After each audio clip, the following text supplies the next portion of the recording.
உழவே உலகு நிகழ்ச்சியில் இன்று இடம்பெறுவது இன்றைய தகவல். இதில் விழுப்புரம் மாவட்டம் ஆண்பாக்கம் கிராமத்தைச் சேர்ந்த முன்னோடி விவசாயியான சேதுராமன் என்பவர் தனக்கு தெரிந்தவற்றையும் தமிழ்நாடு வேளாண்மை பல்கலைக்கழகத்தின் மூலம் அறிந்து கொண்ட விவசாய தொழில்நுட்பங்களையும் மற்ற விவசாயிகளுக்கு சொல்லி வருகிறார். தென்னை மரத்தை அதன் கன்று பருவம் முதல் வளர்ந்த நிலை வரையும் என்னென்ன பூச்சிகள் தாக்கும் என்பது பற்றியும் அவற்றிலிருந்து தென்னையை எப்படி பாதுகாப்பது என்பது பற்றியும் சொல்கிறார். மேலும் நெல் பயிர், தோட்டப்பயிர்களை தாக்கும் நோய்கள், பூச்சி தாக்குதல் குறித்தும் விரிவாக பேசுகிறார். இனி சேதுராமன் அவர்களின் கருத்துக்களை பார்ப்போம்.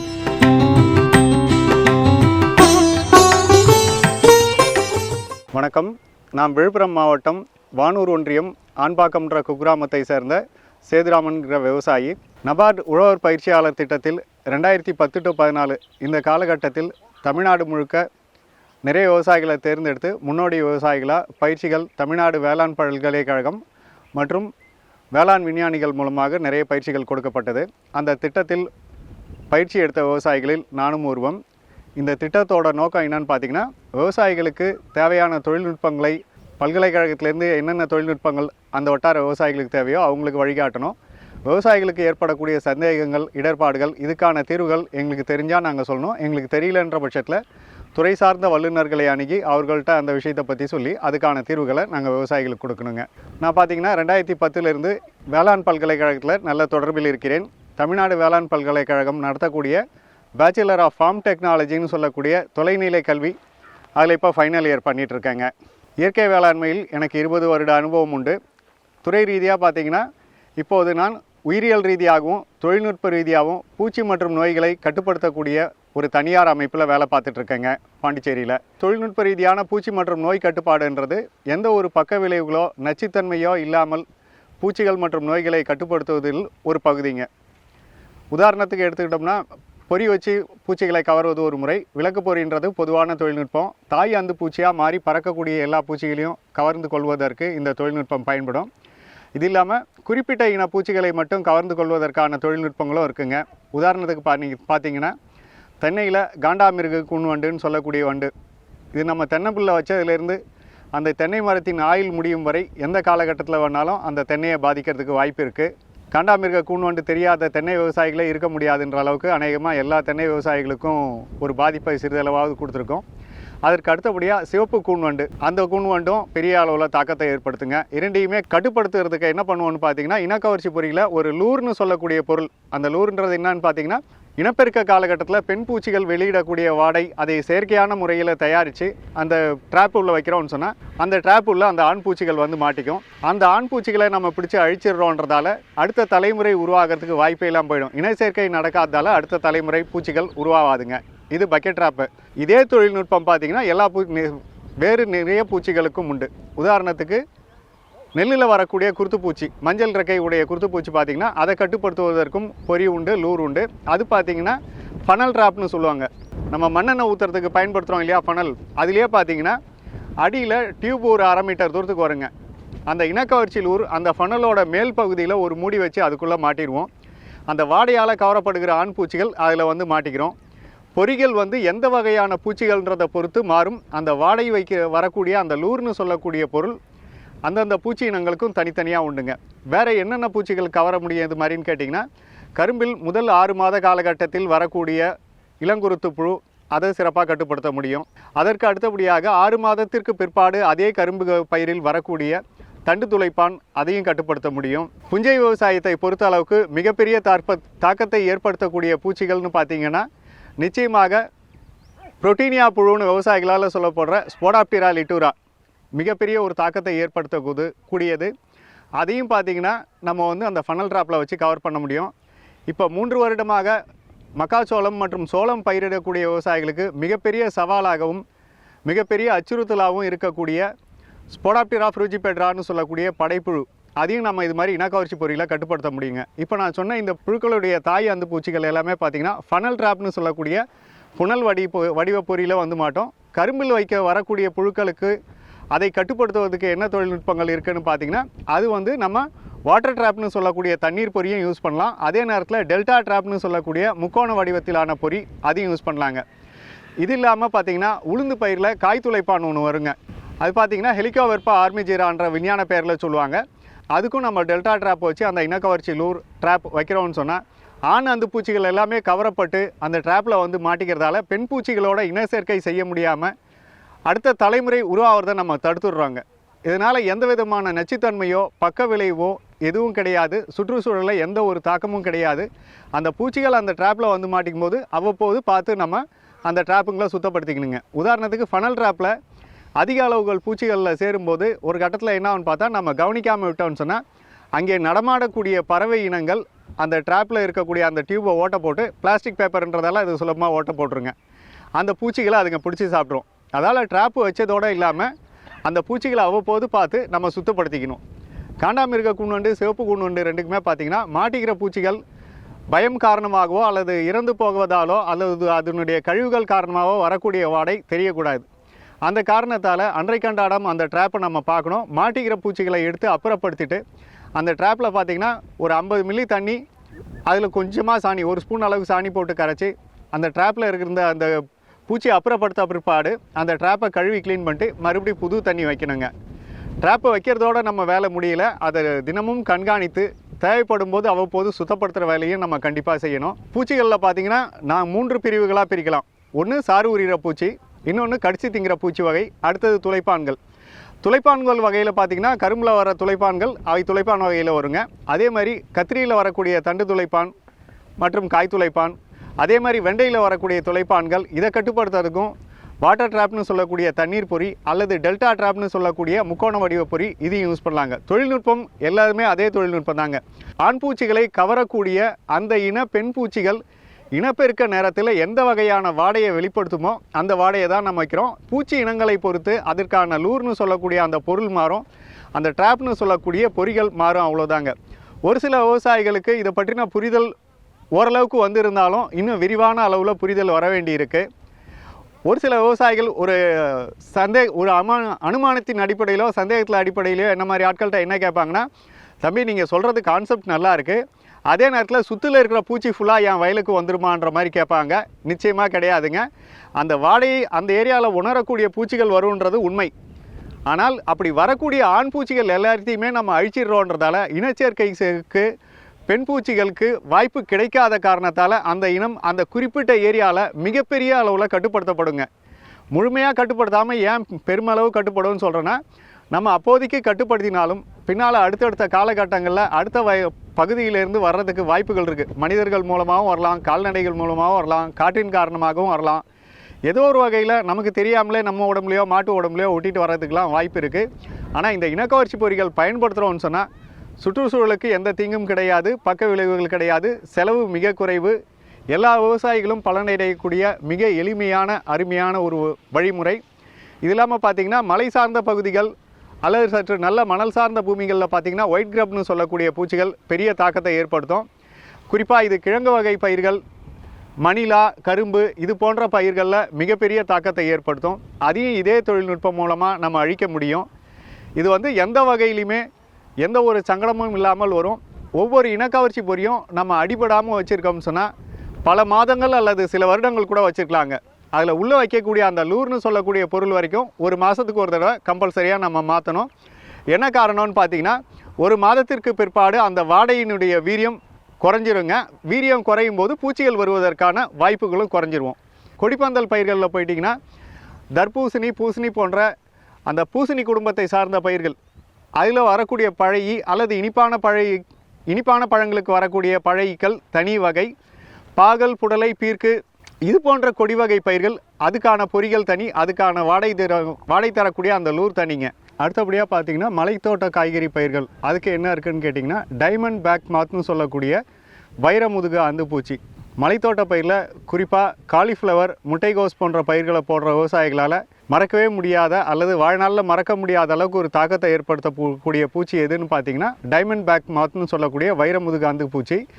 எவ்வளவு கடுமையான நச்சுத்தன்மை அதிகமுள்ள ரசாயனங்களை நம்ம தெளித்தாலும் அதிகபட்சமாக 10 நாளுக்கு மேலே அந்த ரசாயனத்தால் அந்த பூச்சியை கட்டுப்படுத்த முடியாதுங்க. திரும்ப திரும்ப வந்துக்கிட்டே தான் இருக்கும். என்னென்னு பார்த்தீங்கன்னா அதுங்களோட இனப்பெருக்கமும் சரி, அதுங்களோட வளர்ச்சியும் சரி, எல்லா நச்சுக்களையும் தாங்கி வளரக்கூடிய அளவுக்கு அதுங்க ஒரு எதிர்ப்பு திறனை அதுங்க விரைவாக பெற்றுடுங்க. அது ஒரு காரணம்.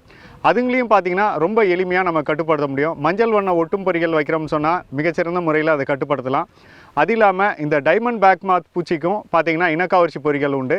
இது வந்து நம்ம டெல்டா ட்ராப்னு சொல்லக்கூடிய ட்ராப்பில் அதுக்கான வாசனை திரவியம் அந்த லூர் வைக்கிறோம்னு சொன்னால் 1 மாதம் வரை மிகச்சிறந்த முறையில் கட்டுப்படுத்தும். மற்ற பூச்சிகளுக்கு எப்படியோ அதே போல் தான் இதுக்கும் தொழில்நுட்பங்க. என்ன வகையான பூச்சின்றதை பொறுத்து அந்த லூர்னு சொல்லக்கூடிய வாசனை பொருள் மாறும். ட்ராப் எந்த வகைன்றது குறிப்பிட்ட இன பூச்சிகள்ன்ற மாதிரி ஒவ்வொரு குறிப்பிட்ட இன பூச்சிகளுக்கும் ஒரு வகையான ட்ராப் மாறுங்க. உதாரணத்துக்கு ஏற்கனவே சொன்ன மாதிரி படைப்புழு, அந்த புரோட்டீனியா புழு, அந்த வகைகளுக்கு பார்த்திங்கன்னா ஃபனல் ட்ராப்பு. காண்டாமிருக கூன்வண்டு போன்ற பூச்சிகளுக்கெல்லாம் பார்த்திங்கன்னா பக்கெட் ட்ராப்பு. இந்த வாட்டர் ட்ராப் பார்த்திங்கன்னா துளைப்பான் வகைகளில் சில வகைகளுக்கு உண்டு. இது இல்லாமல் பழைய போன்றவற்றுக்கெல்லாம் பார்த்திங்கன்னா ஃப்ரூட் ஃப்ளை ட்ராப்னு சொல்லக்கூடிய உருண்டை வடிவ பொறி இருக்குது. அதையே வந்து சிலிண்டர் டைப்லேயும் இருக்குங்க. இதெல்லாம் வந்து விவசாயிகளுக்கு மிக குறைந்த செலவில் நிறைவான ஒரு நீடித்த ஒரு பூச்சி கட்டுப்பாட்டை கொடுக்கக்கூடிய அருமையான ஒரு தொழில்நுட்பங்கள். இது இல்லாமல் பார்த்திங்கன்னா வண்ண ஒட்டும் பொறிகள்னு இருக்குங்க. மஞ்சள் வண்ண ஒட்டும் பொறி, நீல வண்ண ஒட்டும் பொறி, இது இல்லாமல் ஊதா நிற ஒட்டும் பொறி, இது மாதிரி இருக்குங்க. புஞ்சை பயிர் செய்கிற விவசாயிகள் அத்தனை பேருக்கும் நிச்சயமாக வெள்ளை ஈக்கள், அஸ்வினிகள் பற்றி ரொம்ப நல்லா தெரிஞ்சிருக்கும். கடித்து உண்கிற பூச்சிகளாக இருந்தாலும் அல்லது துளைத்து உண்கிற பூச்சிகளாக இருந்தாலும் அவற்றை கட்டுப்படுத்துவது இந்த சார் உரிகிற பூச்சிகளோடு கம்பேர் பண்ணும்போது கொஞ்சம் எளிதாக இருக்குங்க. இந்த சார் உரிகிற பூச்சிகளால் வரக்கூடிய மிகப்பெரிய ஒரு அச்சுறுத்தல் மற்றும் பாதிப்பு என்னன்னு பார்த்தீங்கன்னா, இந்த சாறு உரிகிற பூச்சிகள் கடிக்கிற எந்த ஒரு பயிராக இருந்தாலும், எந்த வகை சாறு உரிய பூச்சியாக இருந்தாலும் ஏதோ ஒரு வகையிலான வைரஸ்னு சொல்லக்கூடிய ஒரு நச்சுயிரியை அது உருவாக்கிட்டு போயிடுங்க. இந்த நச்சுயிரிகளை நம்ம வராமல் தவிர்க்கலாம். ஆனால் வந்ததுக்கப்புறம் கட்டுப்படுத்துவதுன்றது பொருளாதார ரீதியாக நமக்கு சாத்தியமில்லாத ஒன்று. அதற்கான வெற்றிகரமான தொழில்நுட்பமும் இது வரைக்கும் இல்லைங்க. ஓரளவுக்கு அதன் தாக்கத்தை நம்ம குறைக்க முடியுமே தவிர கட்டுப்படுத்துவதற்கான தொழில்நுட்பம் அல்லது ரசாயனம் எதுவுமே இது வரைக்கும் கண்டறியப்படவில்லை. இவ்வளவு கடுமையாக இருக்கக்கூடிய இந்த சாறு உரிகிற பூச்சிகளை கட்டுப்படுத்துறதுக்கு பார்த்திங்கன்னா வண்ண ஒட்டும் பொறிகள் மிகச்சிறந்த ஒரு பலனை தரும்.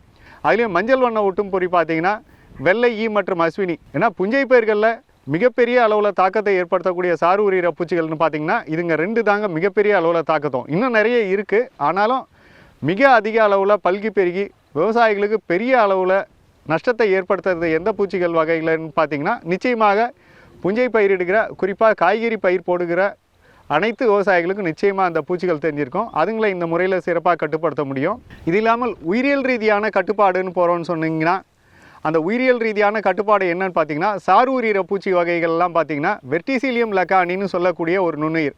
இந்த நுண்ணுயிர் சுற்றுச்சூழலில் எந்த ஒரு தாக்கத்தையும் ஏற்படுத்தாது. பயிருக்கோ மண்ணுக்கோ, ஏன் உணவாக அந்த பயிரில் விளையக்கூடிய பொருளை சாப்பிடக்கூடிய நமக்கோ அல்லது அந்த உணவுப் பொருள் நம்ம சாப்பிட்ற உணவுப் பொருள் இல்லாமல் பயிருடைய கழிவு, உதாரணத்துக்கு உளுந்து கொடி இல்லை மணிலா கொடி நம்ம கால்நடைகளுக்கு போடுவோம் இல்லையா, அதில் கூட எந்த ஒரு தாக்கத்தையும் ஏற்படுத்தாது. சாறு உரிகிற பூச்சிகளை கட்டுப்படுத்தக்கூடிய காரணி அந்த சாறு உரிகிற பூச்சிகளை மட்டுமே கட்டுப்படுத்தும்.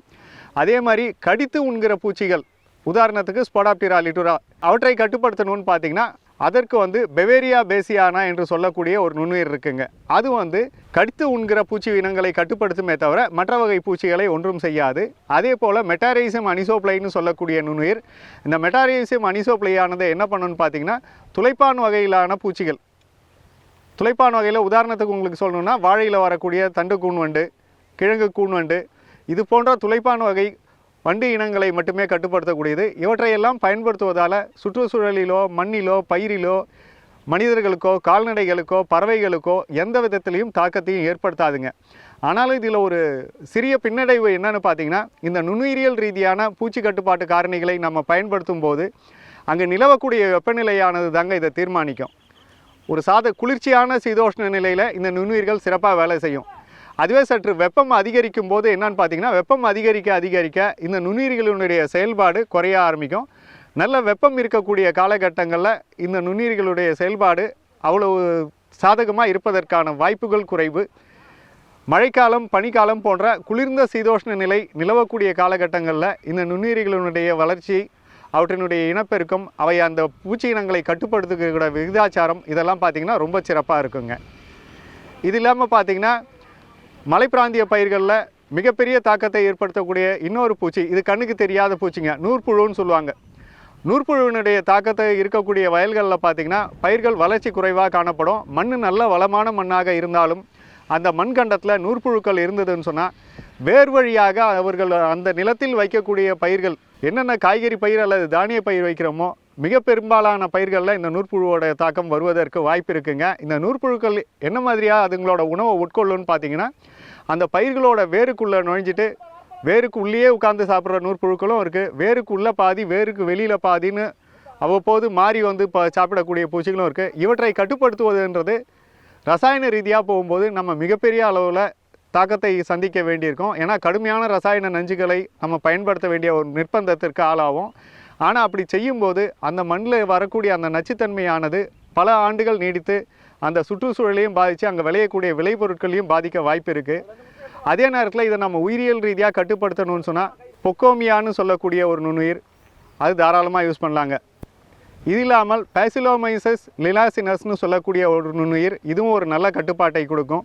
அதே நேரத்தில் விவசாயிகள்கிட்ட பார்த்திங்கன்னா இன்றைய காலகட்டத்தில் நூற்புழுவினுடைய தாக்குதலை பற்றிய விழிப்புணர்வு ரொம்ப குறைவாக தாங்க இருக்குது.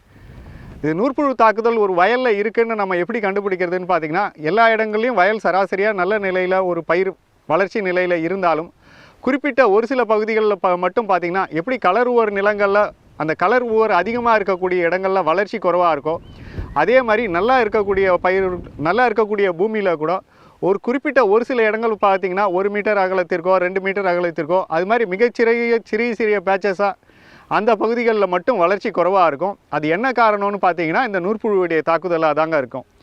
நூற்புழுவுடைய தாக்குதல் நம்ம எப்படி கண்டுபிடிக்கலான்னு பார்த்தீங்கன்னா, அந்த குறிப்பிட்ட பகுதியில் மட்டும் சுற்றி எல்லா பயிரும் நல்லா இருக்குங்க, இந்த பகுதியில் மட்டும் வளர்ச்சி சற்று மட்டுப்பட்டதாக இருக்கும், இல்லை ரொம்ப குறைவாக கூட மட்டுப்பட்டிருக்குங்க. எந்த வகையான பயிரை போட்டிருக்கோன்றதை பொறுத்து அதனுடைய தாக்கம் சற்று கூடுதலாக இருக்கும் வாய்ப்புண்டு. நூற்புழு தாக்குதலுக்கு ஆளாகக்கூடிய பகுதிகளில் எக்காரணம் கொண்டும் நாம் வாழை, கொய்யா, மாதுளை, எலுமிச்சை இனங்கள், அதாவது எலுமிச்சை, நார்த்தை, சாத்துக்குடி இது போன்ற பயிர்கள் பண்ணுறதை முடிந்த அளவுக்கு தவிர்க்கணும். ஏன்னா இந்த வகை பயிர்கள்லாம் பார்த்திங்கன்னா நூற்புழு தாக்குதலுக்கு மிக விரைவாக மிக சுலபமாக இலக்காகக்கூடிய பயிர்கள்.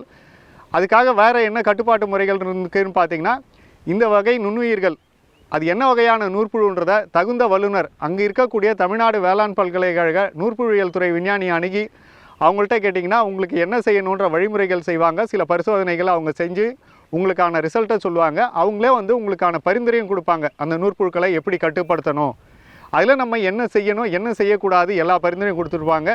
அந்த ஆலோசனைப்படி செயல்படும்போது அந்த நூற்புழு தாக்குதலை நம்ம பெருமளவு அந்த நிலத்திலிருந்து கட்டுப்படுத்த முடியும். பயிர் வச்சுட்டு சங்கடப்படுறத விட ஒரு பயிர் பண்ணுறதுக்கு முன்னாடி குறிப்பாக அந்த கொய்யா, வாழை, மாதுளை, எலுமிச்சை இனங்கள் இந்த 4 வகை பயிர்களுக்கு போகிறவங்க கண்டிப்பாக அந்த மண்ணில் அந்த மரப்பயிர்கள் வைக்கிறதுக்கு முன்னாடியே ஒரு நல்ல மண் பரிசோதனையும் தண்ணீர் பரிசோதனையும் செய்வது எவ்வளோ அவசியமோ அதே போல் நூற்புழு இருக்கான்றதையும் தெரிஞ்சுக்கிறது ரொம்ப நல்லதுங்க. தெரிஞ்சுக்கிறதுக்கு ரொம்ப நம்ம மெனக்கெட தேவையில்லை. திட்டா எங்கேயாவது பயிர் வளர்ச்சி குறைவாக இருந்ததா அந்த பூமியில் அதை பார்க்கணுங்க. குறிப்பாக பார்த்திங்கன்னா உளுந்து, பெரும்பயிறுன்னு சொல்லக்கூடிய தட்டைப்பயிறு, சில பகுதிகளில் அதை காராமணின்னு சொல்லுவாங்க, அந்த பயிர் போட்டோம்னு சொன்னால் நூற்புழுவுடைய தாக்கம் இருக்கிற பட்சத்தில் அந்த பெரும்பயிறு அல்லது தட்டைப்பயிறுன்னு சொல்லக்கூடிய பயிர்களில் நல்லா பளிச்சுன்னே தெரியுங்க. அந்த பயிர்களை நீங்கள் எடுத்து பார்த்தீங்கன்னா வேர்களில் முடிச்சான ஒரு அமைப்போ அல்லது சீரற்ற தடித்த அமைப்போ இது மாதிரி வேர்களில் ஒரு வித்தியாசமான தன்மை தெரியும். அப்படி வேர்களில் வித்தியாசமான தன்மை, முடிச்சு தன்மையோ அல்லது வீக்கம் போன்ற தன்மையோ சீரற்ற முறையில் பரவலாக இருந்ததுன்னு சொன்னால் அது நூற்புழு தாக்குதல் தான்றதை நம்மளால் உறுதியாக சொல்ல முடியும். ஆனாலும் நூற்புழுக்கள்லேயே பார்த்திங்கன்னா பல்வேறு உள்பிரிவுகள் உண்டுங்க. அது என்னங்கிறது அந்த துறை சார்ந்த வல்லுநர்களால் தான் கண்டுபிடிக்க முடியுமே ஒழிய நிச்சயமாக நம்ம விவசாயிகளாலையும் முடியாது. ஏன் விவசாயம் படித்த பட்டதாரிகளே கூட அதை ஆய்வுக்குட்படுத்தி தான் அது என்ன வகையான நூற்புழு, அதை எந்த முறையில் கட்டுப்படுத்தணும், எந்த நுண்ணுயிரியை கொண்டு கட்டுப்படுத்தினா விரைவான பலன் கிடைக்கும்ன்றது அது ஆய்வு முடிவுகளின் அடிப்படையில் தாங்க சொல்லணும். அதற்காக என்ன பார்த்திங்கன்னா தமிழ்நாடு வேளாண் பல்கலைக்கழகத்தில் நூற்புழு தாக்குதலுக்குள்ளான வயல் ஏதாவது ஆய்வுக்கு போகிறீங்கன்னு சொன்னால் எந்த ஒரு கட்டணமும் இன்றி ஃப்ரீ ஆஃப் காஸ்ட் வேளாண் பல்கலைக்கழக விஞ்ஞானிகள் பண்ணி கொடுத்துட்ருக்காங்க. நூற்புழு தாக்குதல் இருக்கக்கூடிய பகுதிகள் அல்லது நூற்புழு தாக்கம் இருக்கின்ற சந்தேகம் இருந்தால் அருகில் இருக்கக்கூடிய உங்களது வேளாண் விரிவாக்க மையமோ அல்லது தமிழ்நாடு வேளாண் பல்கலைக்கழகத்தின் ஆராய்ச்சி நிலையங்கள், கேவிகேன்னு சொல்லக்கூடிய வேளாண் விரிவாக்கம் சார்ந்து பணியாற்றக்கூடிய அறிவியல் மையங்கள் அல்லது வேளாண் கல்லூரிகள், இவங்களில் யாராவது ஒருத்தர் கண்டிப்பாக உங்கள் ஊர்லேருந்து ஒரு 20 கிலோமீட்டருக்குள்ளே நிச்சயமாக ஒரு ஆஃபீஸ் நிச்சயமாக இருக்குங்க. தமிழ்நாடு முழுக்க எல்லா இடங்கள்லையுமே இருக்குது. இதில் ஏதேனும் 2 ஆஃபீஸாவது இருக்குது. இதில் யாராவது ஒருத்தர் அணுகினீங்கனாலே அவங்க உங்களுக்கு சரியான வழிகாட்டுதல் கொடுப்பாங்க. நம்ம உயிரியல் ரீதியான பூச்சி கட்டுப்பாட்டை பார்க்க போகிறோங்க. உயிரியல் ரீதியான பூச்சி கட்டுப்பாடுன்றதை 2 வகையில் பிரிக்கலாம். ஒன்று, நோய் வர்றதுக்கு முன்னாடி தடுக்கிறது. இன்னொன்று, நோய் வந்ததுக்கப்புறம் அதை கட்டுப்படுத்துறது. இதில் வராமல் தடுக்கிறது விவசாயிகளுக்கு குறைந்த செலவில் நிறைவான பலனை தரக்கூடியது. நோய் வந்ததுக்கப்புறம் கட்டுப்படுத்துறதுன்றதும் செலவு குறைவு தான். ஆனாலும் வராமல் தவிர்ப்பது சிறந்ததுங்க. செலவு ரொம்ப குறைவாகும். இதுக்கு என்னெல்லாம் வழிமுறைகள் இருக்குதுன்னு பார்த்தீங்கன்னா, புஞ்சை பயிர்களாக இருக்கிற பட்சத்தில் ட்ரைகோடர்மா விரிடின்னு சொல்லக்கூடிய நன்மை தரக்கூடிய பூஞ்சனம். அதுவே புஞ்சை பயிராக இல்லாமல் நெல் மாதிரியான அதிகம் தண்ணீர் தேவைப்படுகிற தாவரம், குறிப்பாக சொல்லணுன்னா நெல் பயிருக்குன்னு பார்த்தீங்கன்னா சூடோமோனாஸ் ஃப்ளோரசன்ஸ்னு சொல்லக்கூடிய நன்மை தரக்கூடிய ஒரு பாக்டீரியா வகை. இதுங்களை பயன்படுத்தாதால் நமக்கு என்ன பலன்னு பார்த்தீங்கன்னா, இந்த நன்மை தரக்கூடிய உயிரினங்கள் ஒரு பயிரினுடைய விதை மூலமாகவோ அல்லது நம்ம நடும்போது அந்த வேரில் நினைச்சோ நடும்போது இந்த நன்மை தரக்கூடிய உயிரினங்கள் எப்படி ஒரு கொடை வந்து நம்ம வெயில் மழை ரெண்டுலேருந்தும் காப்பாற்றுதோ, அதே மாதிரி மண் வழியாகவோ அல்லது தண்ணீர் வழியாகவோ வரக்கூடிய நோய் தாக்குதல்கள்லேருந்து சமாளிக்கும். அதே நேரத்தில் பல்கலைக்கழக ஆய்வுகளின்படி பார்த்திங்கன்னா, மண் வழியாக வரக்கூடிய சில பூச்சி இனங்களுடைய பாதிப்பு, குறிப்பாக நூற்புழுவின் தாக்கத்தையும் பெருமளவு தவிர்க்கிறதா கண்டுபிடிச்சிருக்காங்க. புஞ்சை பயிர் பண்ணுற விவசாயிகளுக்கு பார்த்திங்கன்னா, நிச்சயமாக மிக பெரும்பாலான விவசாயிகளுக்கு வேரழுகல் நோய், தண்டழுகல் நோய் நிச்சயமாக தெரிஞ்சிருக்கும். நெல் பயிர் பண்ணுற செய்கிற விவசாயிகளுக்கு இலைக்கருகள் நோய் நிச்சயமாக தெரிஞ்சிருக்கும். அது இல்லாமல் குலை நோய்கள் நிச்சயமாக தெரிஞ்சிருக்கும். நோய்களை கட்டுப்படுத்துறதுக்கு இந்த மாதிரி நுண்ணுயிர்களை நம்ம விதை நேர்த்தி மூலமாகவும் கொடுக்கலாம். அது இல்லாமல் நாற்று வேற நினச்சி நடுறதும் செய்யலாம்.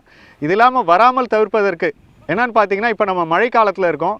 மழை மற்றும் பனி அதிகமாக இருக்கக்கூடிய காலகட்டங்களில் காற்றினுடைய ஈரப்பதம் குளிர்ச்சி அதிகரிக்கும் போது என்ன ஆகும்னு பார்த்தீங்கன்னா, தொடர்ந்து வெயில் இல்லாமல் ஒரு குளிர்ந்த சீதோஷ்ண நிலை நிலவும் போது நோயை உண்டாக்கக்கூடிய காரணிகள், அது பாக்டீரியாவாகவும் இருக்கலாம், ஃபங்கஸாகவும் இருக்கலாம்.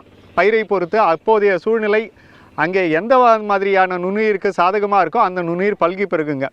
அந்த நுண்ணுயிர்கள் நம்ம பயிரில் வந்து உட்காந்துக்கிட்டு பயிரில் இருக்கக்கூடிய சத்துக்களை எல்லாம் அதுங்க சாப்பிட ஆரம்பிக்கும்.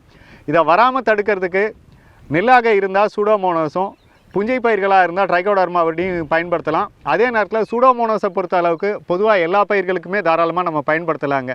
உதாரணத்துக்கு நெல் பயிர் எடுத்துக்கிட்டோம்னு சொன்னால், நாற்றங்கால்லையே வந்து நம்ம இந்த சூடோமோனாஸ் ஃப்ளோரசன்ஸ் 1 சென்ட்டுக்கு 1 கிலோன்ற அளவில் 1 சென்ட் நாற்றங்காலுக்கு 1 கிலோ சூடோமோனாஸை அதுபோல் 10 மடங்கு தொழு உரம் அதில் நன்கு கலந்து, நன்கு மக்கிய தொழு உரத்தில் கலந்து நிழலும் குளிர்ச்சியமான இடத்துல 1-2 நாட்கள் வைத்திருந்து, காற்றோட்டமும் இருக்கணும், நிழலும் குளிர்ச்சியமாக இருக்கணும், வெயில் படக்கூடாதுங்க.